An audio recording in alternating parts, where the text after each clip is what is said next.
বন্ধুরা, এই হচ্ছে সেই আরামবাগের দিঘি, যেখানে রাজা রঞ্জিত রায়কে মা ভগবতী তার 10 হাত প্রসারিত করে তার হাত দেখিয়েছিলেন।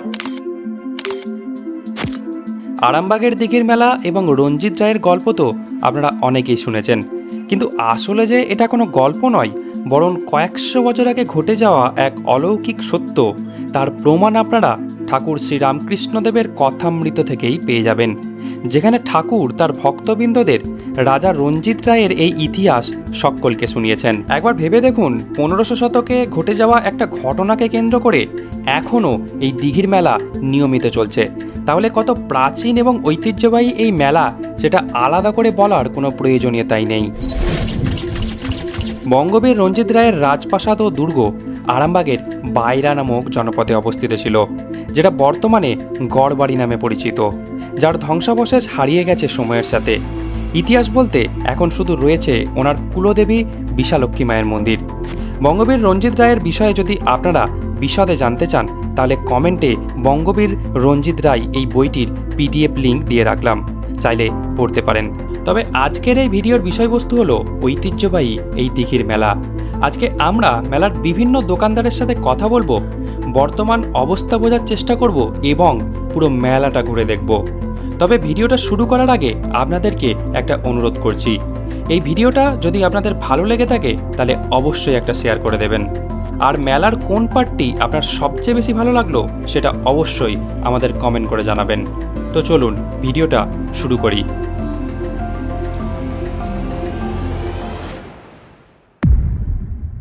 তো বন্ধুরা, আমরা এখন পৌঁছে গেছি দিঘির মেলাতে। তো চলুন আপনাদেরকে ঘুরিয়ে নিয়ে আসি আরামবাগের দিঘির মেলা। শোনা যায় 1500 শতকে এই এলাকার প্রসিদ্ধ এবং সাহসী রাজা ছিলেন রঞ্জিত রায়। তার শাসনকালে তিনি বাংলার তৎকালীন সুলতান হোসেন শাহর আধিপত্য অস্বীকার করে নিজেকে স্বাধীন বলে ঘোষণা করেন। তার এই সাহসিকতার জন্য তিনি বঙ্গবীর হিসাবে পরিচিত লাভ করেন। পরবর্তীকালে বঙ্গবীর রঞ্জিত রায় গ্রামের পানীয় জলের সমস্যা মেটাতে খনন করেন এই বিরাট দিঘি। তারপর মা দুর্গা তার মেয়ে রূপে ওনার বাড়িতে আসেন এবং ঘটে যায় আরও অনেক কিছু। শুরু হয় এই বিরাট ঐতিহাসিক মেলার। তো বেশ বিস্তীর্ণ এলাকা নিয়ে মেলাটা অবস্থিত। দিঘির চারপাশে প্রচুর জায়গা আছে, সেই জায়গাতেই এই মেলার দোকানগুলো বসেছে। এক সাইডে কাঠের দোকান আছে, মাঝখানের রাস্তার দুধারে আছে। নিশ্চয়ই নিশ্চয়ই ছবি তুলবো, নিশ্চয়ই ছবি তুলবো।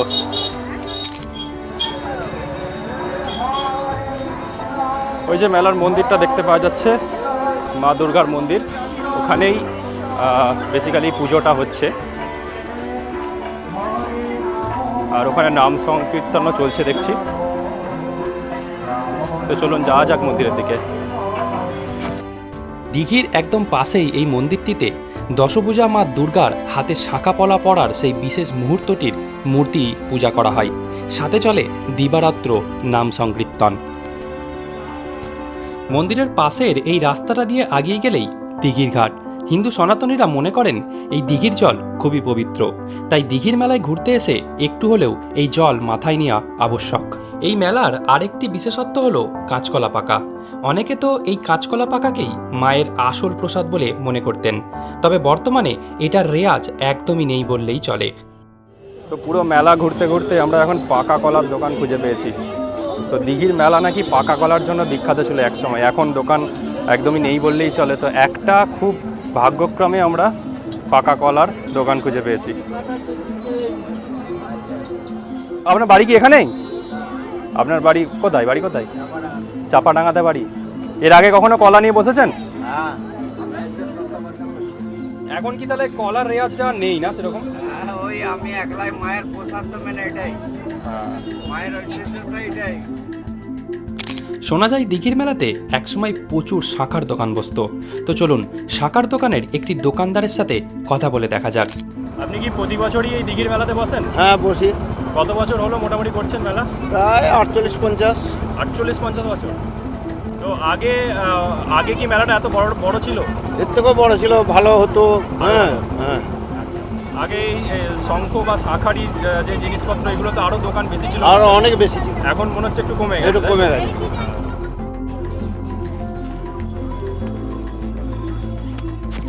কত বছর করছেন মেলা? জন্ম অবধি 50 বছর হয়ে গেছে তাহলে। খেজুর পাতার ঝাঁটা নিয়ে এসেছে দিদিভাইরা মেলাতে। এখন খেজুর পাতার ঝাঁটাও বিক্রি করবেন ওনারা।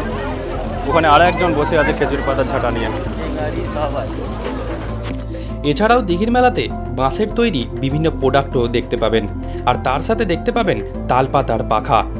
দাদার কাছে তাল পাতার পাখাও আছে, আর এগুলো প্লাস্টিকের পাখা নাকি? নিজের পাখাতে নিজেই হাওয়া খাওয়া, আর কি হবে। দিঘির মেলা দেখতে আসছেন অথচ পাখির কালেকশন দেখবেন না, তা কি হয়? চলুন একটা দোকানদার দাদার সাথে কথা বলে দেখি। কি পাখি এগুলো দাদা? এটা বদ্রি পাখি আছে, এটা মেল ফিমেল দিলে খাঁচাতে ডিম বাচ্চা করে। লাভবার্ড বলে না এটাকে? মেল আর একটা ফিমেল নিতে হবে, লাভবার্ড এর থেকে বড় হয়। আচ্ছা এটা আছে বদ্রি টিয়া, এটা মানে মেল ফিমেল রাখলে আর একটা মাটির ভার লাগিয়ে হবে। আচ্ছা, তার মধ্যে মাটির ভার দিয়ে দিলে বছরে খুব কম 2 থেকে 3 বার ডিম বাচ্চা করবে। বাবরে। আর তাহলে তো এটা হচ্ছে আপনার পাইনাপেল টিয়া, এটা হচ্ছে খুব দামি মাল। এটা আপনার হ্যান্ড ফিডিং মাল, 1 মাস 1.5 মাস রাখবে, খাঁচাটা হাতের মধ্যে চলে আসবে। এর খাবার হচ্ছে ভুট্টা, ফল ফল সব খাবার খাবে। বাহ, দেখতেও খুব সুন্দর দেখছি। এটা খুব সুন্দর, এর 7 রকমের কালার আছে। এটা কি জোড়া রাখতে হয় না একটা রাখলেও হয়? জোড়া রাখলে ভালো হবে, মেল ফিমেল বাচ্চাও করবে। আচ্ছা, একটা রাখলে বাড়ির মধ্যে শো থেকে যাবে, সেটা পুলিশ কথা বলবে। বাড়ি কোথায় আপনার? আমার বাড়ি হচ্ছে আরামবাগ। আরামবাগেই বাড়ি। প্রতি বছরই বসেন তো? প্রতি বছর আমরা আসি। মেলা তো অনেক কষ্টে ঘুরে ঘুরে আমরা আরামবাগের দিঘির মেলার মধ্যে কাঁচকলা পাকা পেয়েছি মাত্র 2 জনের কাছে। তো এখন আরেকটা যে মেলার, এই মেলার বিশেষত্ব আছে সেটা হচ্ছে এখানে কাঠের আসবাবপত্র প্রচুর বিক্রি হয়। তো আমরা এখন সেই কাঠের আসবাবপত্র দেখতে এই বাঁ দিকের রাস্তাটা ধরে এগিয়ে যাচ্ছি। তো দেখা যাক এবছর কত কাঠের দোকান এসেছে।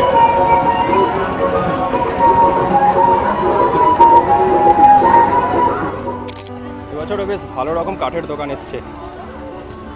এদিকে লাইটটা কম আছে। কাঠের মিট কেস থেকে শুরু করে খাট আছে, চৌকি আছে, আরও বিভিন্ন ধরনের সব আসবাবপত্র আছে। দাদা, আপনার কি কাঠের দোকান আছে? আচ্ছা, আপনি মোটামুটি কত বছর করছেন দোকান?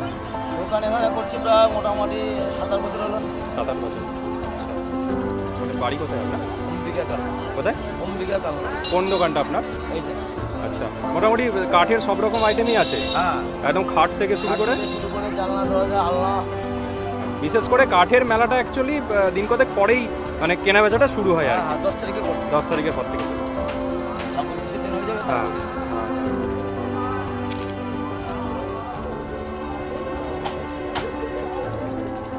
আর কি কাঠের দোকান আছে? হ্যাঁ। আচ্ছা, কি কি আইটেম আছে আপনার? খাট আছে, পিকেস আছে, আচ্ছা দরজা আছে, আচ্ছা, জানলা আছে, সব রকমই তাহলে আছে কাঠের চৌকি আইটেম। আছে। অনেকগুলো খাট আছে তো দেখছি। এই মিলেছি আর কি। আচ্ছা, কত বছর করছেন দোকান? মোটামুটি মিনিমাম 10 বছর। 10 বছর করছেন। বাহ। এই দিকটাতে টোটালি মাদুরের দোকান দেখতে পাচ্ছি, প্রচুর মাদুর এসছে। এই দিকটা কি টোটালটাই মাদুর নাকি? পুরোটাই মাদুর। আচ্ছা, প্রচুর মাদুর দেখতে পাচ্ছি। সবং। মেদিনীপুর সবং। আচ্ছা, মেদিনীপুর সবং থেকে। বাহ। কত বছর করছেন দোকান এখানে? বহুদিন। বহুদিন। এই দিঘির মেলা যে থেকে আরম্ভ হয়েছে, সবঙ্গের লোক সেই থেকে আসে মাদুর বিক্রি। আচ্ছা, আগে মাদুর প্রচুর বিক্রি হতো। এই যে নাম্বার লরিগুলো আছে, ওই নাম্বারে হ্যাঁ। 50 নাম্বার করে মাদুর আগে বিক্রি। তাই নাকি? 50 নাম্বারে 100 নাম্বার। এখন মাদুরের ব্যবহারটাও তো কমে গেছে না, মানুষ এখন এই যে আজকে এখন বলছে ফোম সারা টোম দিন- করে মানুষ প্রচুর কিনে নিচ্ছে, কম টাকায় পাচ্ছে না সব ওগুলো, যার কারণের জন্য ব্যবহারটা কমে গেছে। তবে এখনো বাঙালিদের বাড়িতে প্রায় প্রত্যেকের বাড়িতেই একটা করে মাদুর আছে, ম্যান্ডেটারি, সবার বাড়িতেই থাকে। তো এইদিকে শুধু মাদুরেরই দোকান, প্রচুর দোকান আছে এবং প্রচুর মাদুরও এসেছে। কাকু, আপনার বাড়ি? সবং, পশ্চিম মেদিনীপুর? সবং থেকে। সবং থেকে। আচ্ছা।